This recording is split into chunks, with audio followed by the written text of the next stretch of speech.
प्रश्नावली 9 ऊंचाई और दूरी का 6वां प्रश्न है। पृथ्वी तल के किसी बिंदु एवं एक उड़ती हुई पतंग के बीच लंबाई 60 मीटर है। डोर भूमि के साथ 30 डिग्री का कोण बनाती है। यदि डोरी में कोई झोल नहीं है तो पतंग की ऊंचाई ज्ञात कीजिए। तो आप ध्यान दीजिए, आपको क्या ज्ञात करना है? पतंग की ऊंचाई। पतंग की ऊंचाई, कौन सी ऊंचाई ज्ञात करनी है? लंबवत ऊंचाई। तो ये कौन सी ऊंचाई दे रखी है, फिर कौन सी लंबाई दे रखी है? ये आपका कण के रूप में जो लंबाई होगी उसकी ये डोरी की लंबाई आपको दे रखी है। ठीक, तो यहाँ पतंग की ऊंचाई कह रहा है, तो पृथ्वी तल से पतंग कितनी ऊंचाई पे उड़ रही है ये हमें ज्ञात करना है। आपको यहाँ पे कोण दे रखा है 30 डिग्री। ठीक, तो ये भूमि तल के साथ डोर का, तो भूमि तल क्षैतिज होगा और डोर ऐसे तिर्यक होगा, तिरछा होगा, तो इनके बीच में जो कोण बनेगा वह उन्नयन कोण के रूप में ही बनेगा। तो 30 डिग्री आपको उन्नयन कोण के रूप में दे रखा है।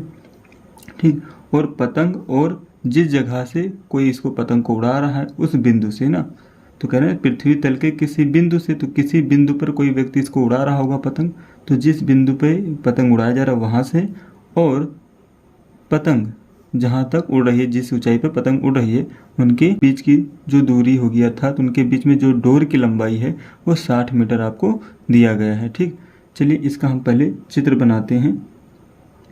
यहाँ पर तो मान लेते हैं पतंग यहाँ पर इतनी ऊंचाई पे उड़ रही है, वो कोई व्यक्ति है ना, इस डोरी के माध्यम से यहाँ पर कोई व्यक्ति है, ये है पतंग, हम इसको मान लेते ए, ये हमारा पतंग है। वो कोई व्यक्ति है जो इसको उड़ा रहा है। ठीक, यहाँ पर इस बिंदु से, तो इस बिंदु से अब कह रहा है कि इसका जो होगा, तो यहाँ पे ये क्षैतिज दूरी होगी, यहाँ पर भूमि होगी, तो जमीन हम बना लेते हैं इसको, ये हमारा जमीन, ये पतंग था हमारा।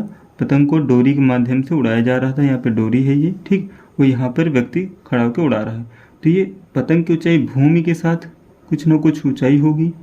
ठीक, और ये कुछ न कुछ यहाँ से दूरी होगी, तो ये कुछ दूरी पर ऐसे उड़ रही है। ठीक, तो ये बिंदु ए है, तो इसको हम बी मान लेते हैं, और ये सी मान लेते हैं। तो कहा गया पृथ्वी तल के किसी बिंदु एवं उड़ती हुई पतंग के बीच लंबाई 60 मीटर है।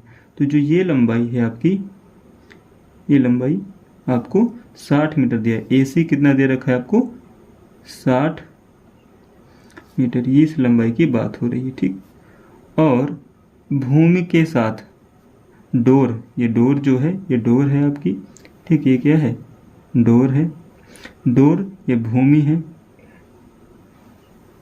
भूमि, डोर और भूमि के साथ जो कोण बन रहा है ये 30 डिग्री का कोण बन रहा है यहाँ पर। ठीक, तो क्या कह रहा है आगे? यदि डोर में कोई झोल नहीं है, झोल का मतलब यहाँ पर ढीला डोर नहीं है, डोर एकदम तनी हुई है, ढीली नहीं है, तब इसकी बात हो रही है। यहाँ पे झोल का मतलब क्या है कि पतंग जो है, पतंग और जो व्यक्ति पतंग को उड़ा रहा है उसकी जो डोरी हो क्या है, उसमें ढीलापन नहीं है, वो एकदम तनी हुई है, तब इसको हम क्या मान लेते हैं? इसकी जो दूरी है पतंग की और व्यक्ति की वो 60 मीटर है, डोर की लंबाई 60 मीटर है।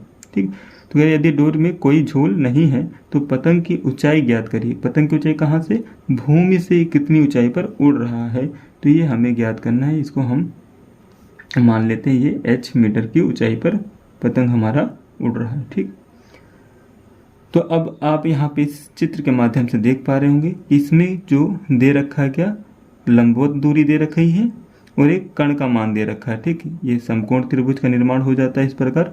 तो समकोण त्रिभुज में इसे कण कहते हैं, अर्थात डोरी का जो मान दे रखा है 60 दे रखा है, और यहाँ पे जो ऊंचाई हमको ज्ञात करना है। तो लंब और कण में संबंध है यहाँ पर दे रखा है, तो इसमें इस बार टैन का प्रयोग नहीं होगा, क्योंकि टैन का प्रयोग लंब बटे आधार में होता है। यहाँ पे लंब और कण दे रखा है, तो लंब बटे कण होता है साइन थीटा में। ठीक, तो हम यहाँ पे साइन थीटा का प्रयोग करेंगे। ठीक, अब हम क्या करते हैं, मान लेते हैं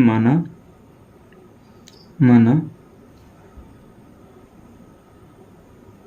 पतंग की ऊंचाई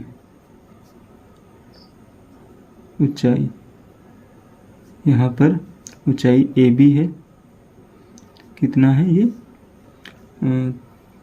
h मीटर। और क्या दे रखा है, डोर की लंबाई आपको दे रखा है ए सी, कितना है ये 60 मीटर है।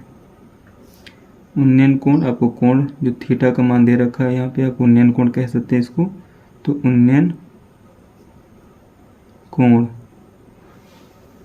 अर्थात थीटा का मान आपको दे रखा है कितना 30 डिग्री, इतना दे रखा है।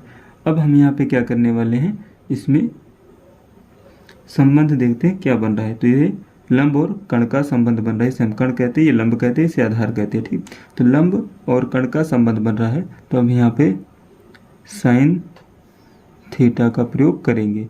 साइन थीटा होता है लंब बटे कण। तो लंब का मान है ए बी, ए बी यहाँ पे क्या है लंब है, और यहाँ पर ए सी, ए सी कण है।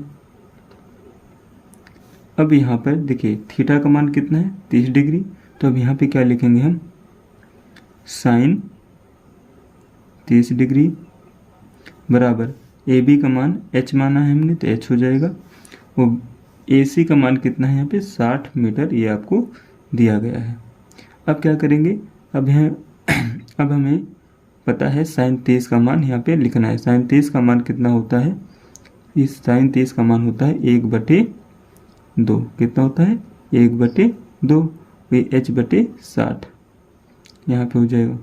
अब क्या करेंगे, देखिए यहाँ पे 60 बटे में अर्थात भाग में है, इसको बाएं तरफ भेजेंगे तो क्या हो जाएगा, ये गुणा में चला जाएगा। तो हम लिखेंगे 1/2 गुणे 60, ये h, 2 से इसको डिवाइड करेंगे तो 30 बार में कट जाएगा। ठीक, अब यहाँ पे कितना आएगा, h बराबर हम इसको लिख सकते हैं 30 मीटर।